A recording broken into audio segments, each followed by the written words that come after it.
बाणी गुरु गुरु है बाणी बाणी बाणी बाणी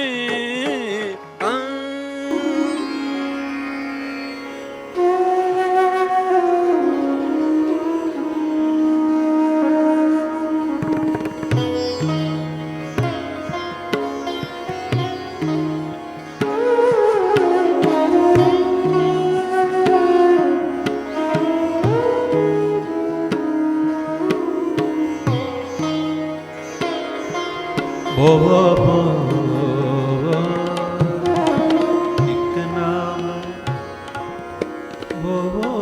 ਨਾਮ ਆਪ ਕਲੂ ਆਏ।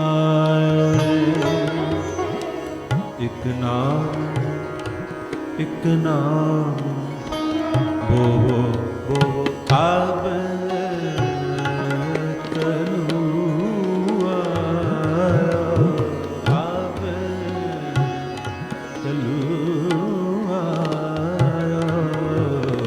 ਆਪ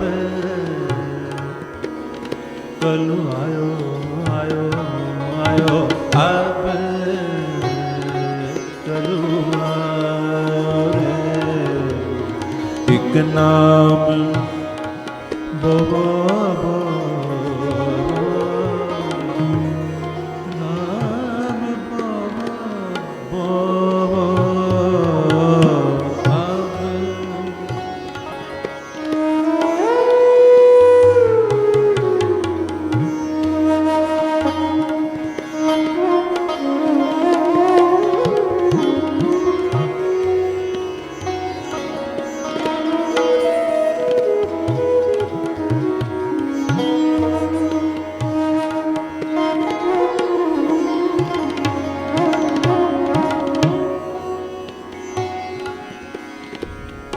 अमृत काया रहे सुथाली बाजी ए संसारो।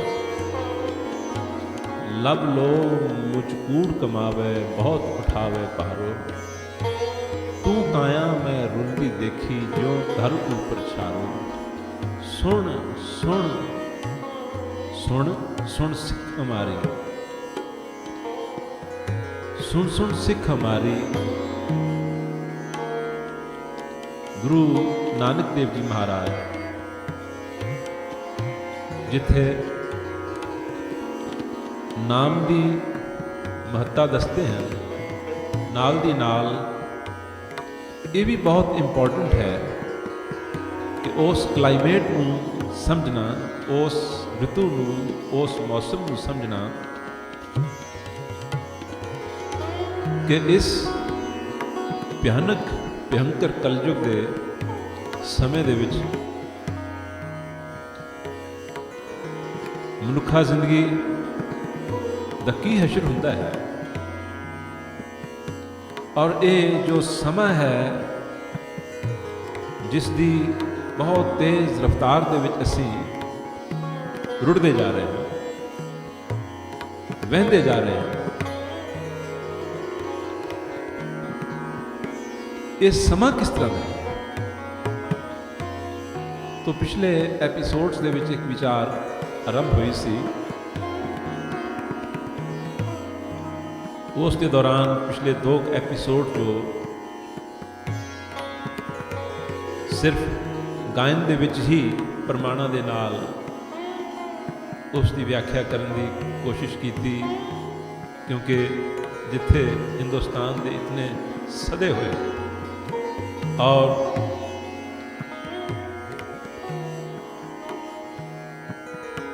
जिन्हां दा अपना मुकाम कला दे विच प्रवीणता निपुणता, पंडित पुरुषोत्तम जी, अजय प्रसन्ना जी, जिन्हां दा घराना खानदान हिंदुस्तान दे विच बहुत सम्मानिया जाता है। उन्हां दी बांसुरी और अथरू सैन जी तबले दे अपनी किस्म के बहुत इनोवेटिव ਆਰਟਿਸਟ ਹਨ। तो ऐसे सदे हुए संगीतकारां दे नाल जो गुरु बाबा जी की बाणी गाउण दा ये जो सानू सुभाग प्राप्त होया है, गुरबाणी तो साडियां जिंदगियां नूं शिंगारन वाली चीज़ है। गुरबाणी ही साडियां जिंदगियां नूं शिंगार सकती है, लेकिन इस शिंगार सकण वाली वस्तु नूं गुरु जी ने यह देखा कि इसनूं किस बर्तन दे विच पा के दुनिया नूं वरताया जाए, किस ढंग दे नाल इसनूं दुनिया तक पहुँचाया जाए। तो उत्थे गुरु नानक देव जी महाराज के सामने संगीत तो इलावा और कोई भी चीज़ ऐसी सूटेबल उन्होंने नज़र नहीं आई कि गुरबाणी वर्गी उत्तम चीज़ नूं सिर्फ राग दे द्वारा, संगीत दे, पॉप म्यूजिक भी संगीत ही समझते हैं लोग, जैज़ नूं भी संगीत ही समझते हैं। तो कई ऐसे संगीत हैं जिन्हां दा ना कोई मुड़, ना सिर, ना पैर। तो गुरु नानक देव जी महाराज ने प्योर शास्त्रीय संगीत अपनी इसकी प्योरेस्ट फॉर्म दे विच गायन किया और बहुत ही प्यारे प्यारे और बहुत मुश्किल ताल जिन्होंने गुरबाणी दे विच इस्तेमाल किया गुरबाणी नूं गायन करने लई। इस करके ये दिल के अंदर इस अपॉर्चुनिटी नूं अवेल करने दे लई कि ऐसे संगीतकार, ऐसे विद्वान गुणवान जो हैं उन्होंने संगत प्राप्त है। तो ऑडियंस, लिसनर्स जो गुरबाणी एजुकेशन के प्रोग्राम देखते हैं, वो इस प्रोग्राम दे विच जो ये सेवा की जा रही है उसकी यूनीकनेस जो है कि कीर्तन नूं संगीत का जामा किस प्रेम नाल, किस शिद्दत दे नाल, प्यार दे नाल जो पहनाना चाहिए है। सो पिछले 2 एपीसोड गायन दे विच ही अर्ज किए गए, गायन किए गए। आओ हुण अब कलू आयो रे एक नाम बो बो बो। बहुत सरल स्पष्ट शब्द गुरु नानक देव जी आखते हैं कि कलयुग आ गया है। कलयुग आ गया है तो ये बहुत खतरनाक गल है, ये बहुत भयानक समय है। यस, जो विचार चलनी शुरू हुई सी, आरंभ हुई सी, गुरु जी आखते हैं कि यह समा इस तरह का है जिसका वर्णन, जिसका नक्शा, जिसकी तस्वीर उन्होंने इस तरह खिंची है, कली अंदर नानका। कली मैंने कलयुग। कलयुग उसनों आखते हैं जिथे कला कलेश दे नाल, यानी इस दौर के जो जीव हैं उन्होंने सुभावां दे विच कला कलेश ही नजर आएगी और कुछ नहीं नजर आएगा। इसे करके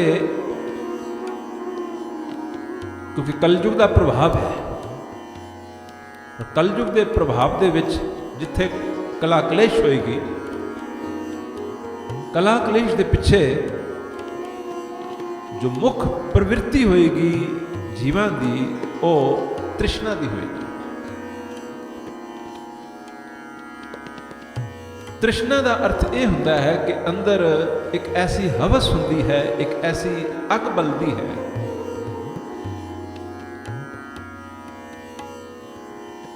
वो अग है पदार्थां दी भुख। और पदार्थां दी भुख नूं पूरा करने वास्ते धन की जरूरत है।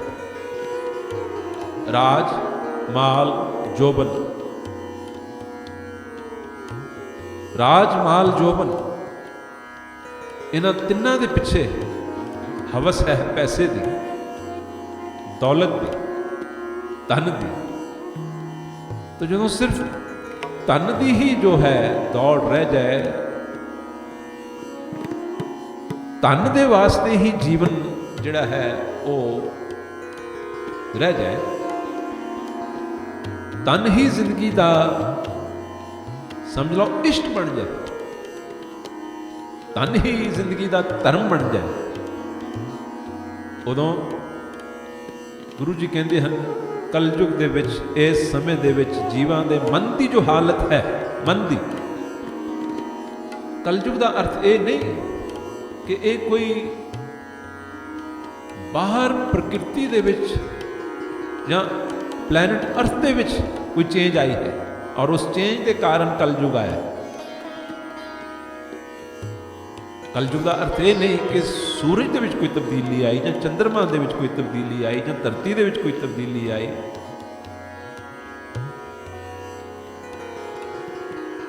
ਤਬਦੀਲੀ ਸਮੇਂ ਦੇ ਅਨੁਸਾਰ ਆਹਿਸਤਾ ਆਹਿਸਤਾ ਆਹਿਸਤਾ ਆਹਿਸਤਾ ਮਨਾਂ ਦੇ ਅੰਦਰ ਜੋ ਵਿਰਤੀਆਂ ਹਨ, ਸੁਭਾਅ ਹਨ, ਉਹਨਾਂ ਦੇ ਅੰਦਰ ਤਬਦੀਲੀ ਜੋ ਹੈ ਉਹ ਆ ਰਹੀ। ਤੋ ਇਸ ਸਮੇਂ ਦੀ ਤਸਵੀਰ ਨੂੰ ਗੁਰੂ ਨਾਨਕ ਦੇਵ ਜੀ ਮਹਾਰਾਜ ਨੇ ਜਦੋਂ ਬਿਆਨ ਕੀਤਾ ਹੈ ਤਾਂ ਕਹਿੰਦੇ ਹਨ ਕੱਲੀ ਅੰਦਰ ਨਾਨਕਾ। ਕਹਿੰਦੇ ਕਲਯੁਗ ਦੇ ਅੰਦਰ ਜਿਨ੍ਹਾਂ ਦਾ ਅਵਤਾਰ, ਹੁਣ ਗੱਲ ਬੜੀ ਪਹੁੰਚਾਉਣੀ ਬਹੁਤ ਮੁਸ਼ਕਲ ਹੈ।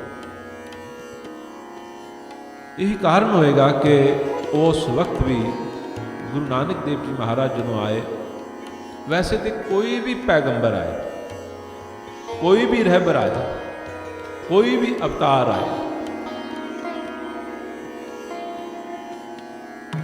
ਦੁਨੀਆ ਦੀ ਅਕਲ ਸਮਝ ਦਾ ਲੈਵਲ ਉਹ ਸੀ ਹੀ ਨਹੀਂ ਕਦੇ ਵੀ ਕਿ ਉਹ ਉਹਨਾਂ ਨੂੰ ਸਮਝ ਸਕਦੇ। ਹਾਂ, ਬਾਅਦ ਦੇ ਵਿੱਚ ਸਦੀਆਂ ਤੋਂ ਬਾਅਦ, ਹਜ਼ਾਰਾਂ ਸਾਲਾਂ ਤੋਂ ਬਾਅਦ ਉਹਨਾਂ ਦੀ ਪੂਜਾ ਹੁੰਦੀ ਹੈ, ਲੇਕਿਨ ਉਸ ਵਕਤ ਉਹਨਾਂ ਦੇ ਖਿਆਲਾਂ ਨੂੰ, ਕਿਉਂਕਿ ਉਹਨਾਂ ਦੀ ਬੁਲੰਦੀ ਇਤਨੀ ਜ਼ਿਆਦਾ ਸੀ, ਲੋਕ ਨਾ ਤਾਂ ਉਸ ਨੂੰ ਕੰਪਰੀਹੈਂਡ ਕਰ ਸਕਦੇ ਸਨ, ਨਾ ਹੀ ਪਸੰਦ ਕਰਦੇ ਸਨ, ਪਸੰਦ ਵੀ ਨਹੀਂ ਸੀ ਕਰਦੇ। ਗੁਰੂ ਨਾਨਕ ਦੇਵ ਜੀ ਮਹਾਰਾਜ ਦੇ ਖਿਆਲਾਂ ਨੂੰ ਵੀ ਉਹ ਸਾਡੇ ਵਰਗੇ ਹੀ ਸਨ, ਜਿਨ੍ਹਾਂ ਨੇ ਪਸੰਦ ਨਹੀਂ ਕੀਤਾ, ਕਿਉਂਕਿ ਉਹਨਾਂ ਨੇ ਹਕੀਕਤ ਦੱਸੀ। ਕੱਲੀ ਅੰਦਰ ਨਾਨਕਾ ਜਿਨ੍ਹਾਂ ਦਾ ਅਵਤਾਰ, ਕਹਿੰਦੇ ਕਲਯੁਗ ਦੇ ਅੰਦਰ ਅਵਤਾਰ ਮੈਨੇ ਜਨਮ।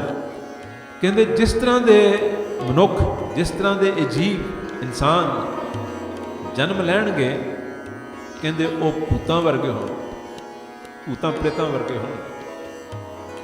ਇਸ ਉੱਤੇ ਪਿਛਲੇ ਐਪੀਸੋਡਸ ਦੇ ਵਿੱਚ ਜਦੋਂ ਇਸ ਦੀ ਵਿਆਖਿਆ ਹੋਈ ਥੋੜੀ ਜਿਹੀ, ਉਸ ਦੇ ਵਿੱਚ ਵਿਸਥਾਰ ਕੀਤਾ ਗਿਆ ਸੀ ਇਸ ਦਾ ਕਿ ਫਾਰ ਐਗਜ਼ਾਮਪਲ ਇੱਕ ਸੰਗੀਤ ਸੀ ਜਿਸ ਦੇ ਵਿੱਚ ਸਤੋਗੁਣ ਆਖਦੇ ਹਨ, ਜਿਸ ਦੇ ਵਿੱਚ ਸ਼ਾਂਤੀ ਹੋਵੇ, ਟਿਕਾਓ ਮਿਲੇ, ਸੰਗੀਤ ਦੀ ਸ਼ੁੱਧਤਾ, ਪਵਿੱਤਰਤਾ ਉਹ ਕਾਇਮ ਰਹੇ, ਔਰ ਉਸ ਦਾ ਪ੍ਰਯੋਜਨ ਜੋ ਹੈ ਉਹ ਆਤਮਾ ਦੇ ਆਨੰਦ ਲਈ ਹੋਵੇ, ਔਰ ਉਸ ਦੇ ਪ੍ਰਯੋਜਨ ਦੇ ਪਿੱਛੇ ਇਹ ਵੀ ਹੈ ਕਿ ਇਨਸਾਨ ਦੀ ਜੋ ਕ੍ਰੀਏਟਿਵਨੈਸ ਹੈ ਅੰਦਰੋਂ, ਉਸ ਦੀ ਡਿਵੈਲਪਮੈਂਟ ਹੋਵੇ। ਸੰਗੀਤ ਦੇ ਦੁਆਰਾ ਹੀ, स्वर ताल के द्वारा ही, क्योंकि ये सूक्ष्म चीज़ है, बहुत सूक्ष्म चीज़ है, बहुत बारीक चीज़ है। सुनद्या समझद्या सिखद्या इंसान की जिंदगी जो है वो सूक्ष्म होती है। इंसान की सोच, इंसान का जो वतीरा है उस दे विच सूक्ष्मता ही आती है। लेकिन कलयुग के प्रभाव के नाल अज का संगीत जो है, जो पॉपुलर होता जा रहा है, हो ही गया है, वो भूत प्रेत विरतियां दे पसंद आने वाला ही संगीत है।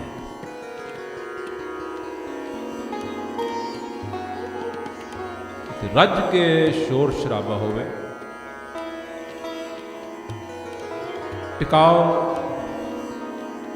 ਔਰ ਸੁਰ ਦੇ ਰਸ ਨਾਲ ਅੱਖੀਆਂ ਬੰਦ ਨਾ ਹੋਣ, ਸਗੋਂ ਲੋਕ ਭੂਤਾਂ ਦੀ ਤਰ੍ਹਾਂ ਉੱਠ ਕੇ ਨੱਚਣ ਲੱਗ ਪਏ। ਕਿਸ ਕਿਸਮ ਦਾ ਸੰਗੀਤ ਹੋਇਆ। तो कलयुग का प्रभाव, गुरु जी कहते हैं कली अंदर नानका जिन्ना का अवतार। कहते कलयुग के अंदर जिन भूत जम्मणगे, अगर सिर्फ सिंपल शब्दों के विच सरल शब्दों च कहा जाए कि जिन भूत जन्म लैणगे, देखण नूं इंसान ही लगणगे, देखण नूं मनुखी लगणगे, लेकिन कोई मनुखा वाली इंसाना वाली गल नहीं रह जाएगी।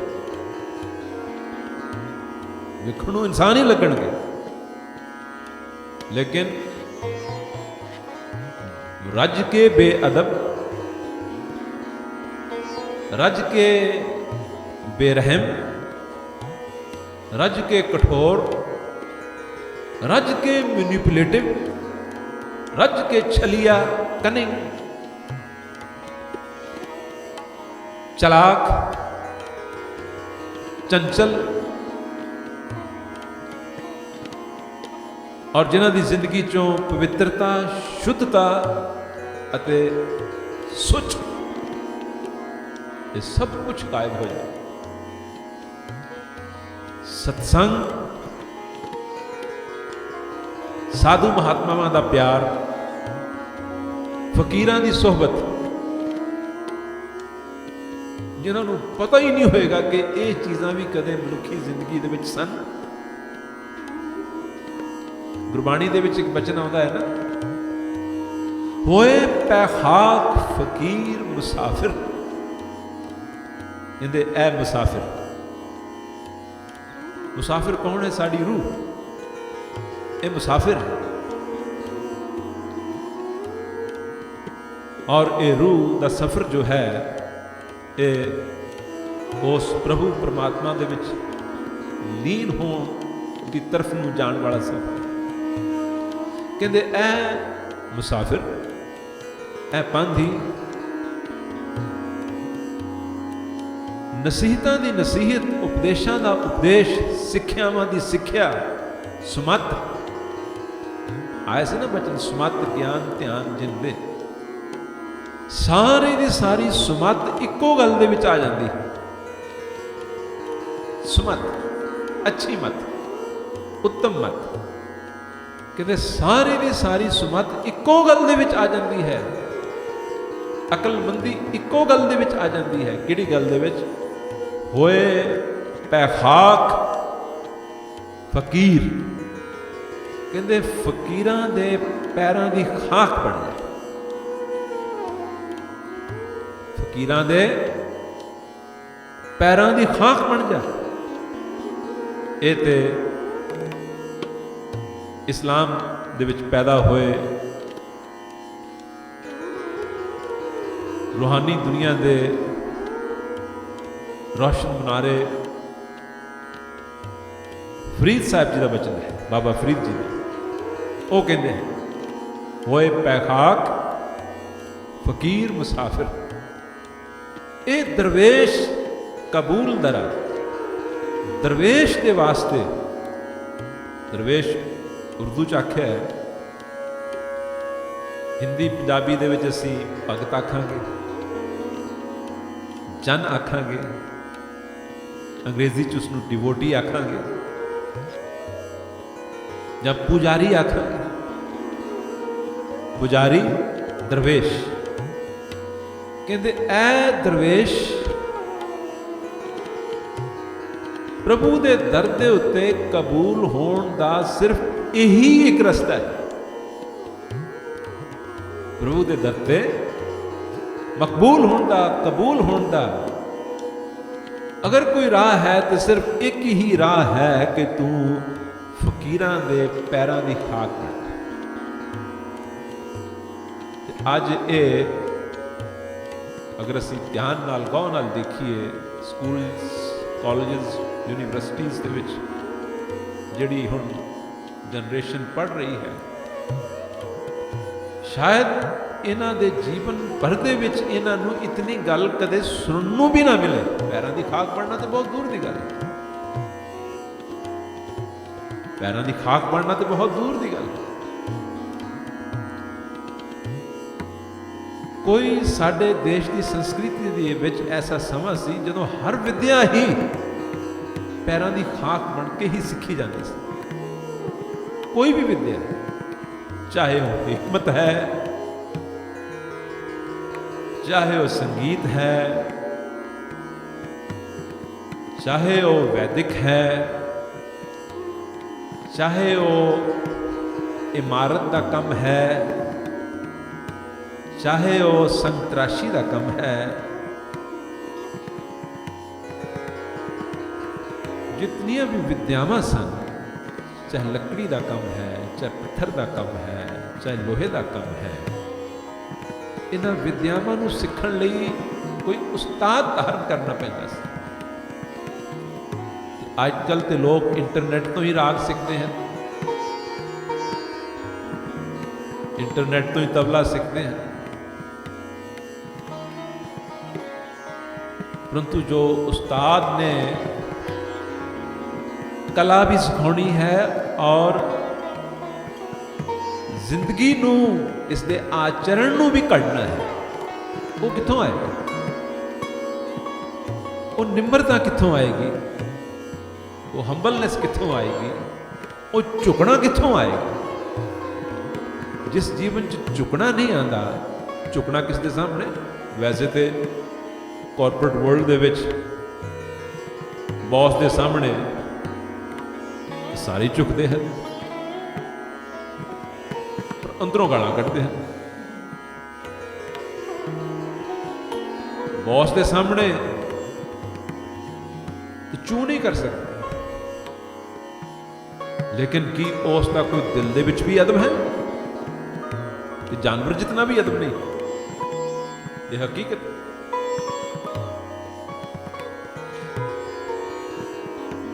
तो जितने भी गुण सन, विद्यावां सन, ईवन शायरी है, उसके भी उस्ताद होया करते थे। शेर लिख के फिर उस्ताद शायर तो इसलाह ली जाती सी जाके।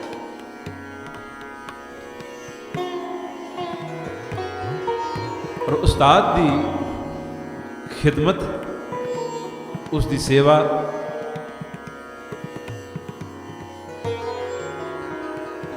उसकी भक्ति और उसके नाल प्यार इतना हुंदा सी कि शिश का मन आवारा मन नहीं सी हुंदा। शिश का मन उस्ताद के इर्द गिर्द ही लीन होया होया हुंदा सी। जिन्हां दे पास उस्ताद नहीं परंतु कोई कला सिख रहे हैं, उन्हां दे मन आवारा मन है। पर जिथे उस्ताद हुंदा सी, उत्थे उस्ताद नाल ही इश्क हो जाता सी, उस्ताद नाल ही प्रेम हुंदा सी, उस्ताद नाल ही प्यार होता सी। इसे करके पुराने समय दे विच शिश उस्तादां दे घरां दे विच जाके रह के सेवा करके खिदमत करके तालीम लिया करते सन। कई बारी उस्तादां नूं बहुत अदब दे नाल घरां दे विच लिया के बहुत वड्डे बुजुर्गां दी तरह उन्हां दी सेवा चाकरी करके तालीम लई जाती हुंदी सी।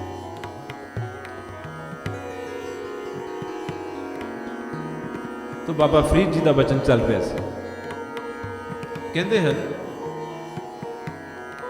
होए पैखाक फकीर मुसाफिर, कहते ऐ मुसाफिर अगर तेरे उच्चे भाग हो, तेरी किस्मत अच्छी होवे तो तैनू फकीरां दे पैरां दी खाक बनन दा जो है वो अवसर मिले, सुभाग मिले। और जो तेनू ये सुभाग मिले तो तू अपनी आकड़ दे विच छाती तान के ना खड़ा रही, उन्हां दे कदमां दी धूड़ लैण दा यतन करी। और गुरु नानक साहब महाराज ने आसा दी वार दी 10वीं पौड़ी दे विच भी यही आख्या है ना, तान महिंडा तली खाक। कहते अगर मैनू ਰੱਬ ਦੇ ਪਿਆਰਿਆਂ ਦੀ, ਫਕੀਰਾਂ ਦੀ, ਮਹਾਤਮਾਵਾਂ ਦੀ, ਉਹਨਾਂ ਦੀਆਂ ਤਲੀਆਂ ਦੀ ਖਾਕ ਜੋ ਹੈ ਉਹ ਦਾਨ ਦੇ ਵਿੱਚ ਮਿਲ ਜਾਏ। ਤਲੀਆਂ ਦੀ ਖਾਕ ਦਾਨ ਦੇ ਵਿੱਚ ਮਿਲ ਜਾਏ ਤਾਂ ਮੇਰੇ ਵਾਸਤੇ ਇਹ ਤੋਂ ਵੱਡਾ ਹੋਰ ਕੋਈ ਦਾਨ ਨਹੀਂ ਹੋਏ। ਦਾਨ ਮਹਿੰਡਾ ਤਲੀ ਖਾਕ ਜੇ ਮਿਲੇ ਤਾਂ ਮਸਤਕ ਲਾਈ। ਅਗਰ ਮੈਨੂੰ ਮਿਲ ਜਾਏ ਤਾਂ ਮੈਂ ਮਸਤਕ ਨੂੰ ਲਗਾਵਾਂ। ਤੋ ਕਲਯੁਗ ਦਾ ਇਹ ਸਮਾਂ ਹੈ। ਕਲਯੁਗ ਦੇ ਸਮੇਂ ਦੇ ਵਿੱਚ ਗੁਰੂ ਜੀ ਆਖਦੇ ਹਨ, ਅਬ ਕਲੂ ਆਇਓ ਰੇ ਇੱਕ ਨਾਮ ਬੋਵੋ ਬੋਵੋ। ਕਹਿੰਦੇ ਇੱਕ ਨਾਮ, ਪਰਮਾਤਮਾ ਦਾ ਨਾਮ, ਨਹੀਂ ਤਾਂ ਜ਼ਿੰਦਗੀਆਂ ਬਹੁਤ ਭਟਕ ਜਾਣਗੀਆਂ, ਤਬਾਹ ਹੋ ਜਾਣਗੀਆਂ, ਜੋ ਹੋ ਰਹੀਆਂ ਹਨ। तो विचार चल रही है कली अंदर नानका जिन्ना दा अवतार। कहते कलयुग दे विच जो पैदा होणगे देखण नूं मनुखां वर्गे ही होणगे, लेकिन उन्हां दीयां सेहतां क्रिपल्ड, जन्मदियां नूं बीमारियां लगियां होईयां होणगीयां। दिमाग, मन, शरीर इन्हां दे अंदर कोई बल नहीं होएगा, कमज़ोर, बीमार अते आचरण तो घिरे होए। कहते देखण नूं मनुख लगणगे, लेकिन भूतां प्रेतां च और इन्हां च कोई फर्क नहीं होएगा। ये बहुत भयानक सीन है। अगले एपीसोड दे विच इसकी फर्दर व्याख्या होएगी। प्यार नाल सुनो। बाणी गुरु गुरु है बाणी बाणी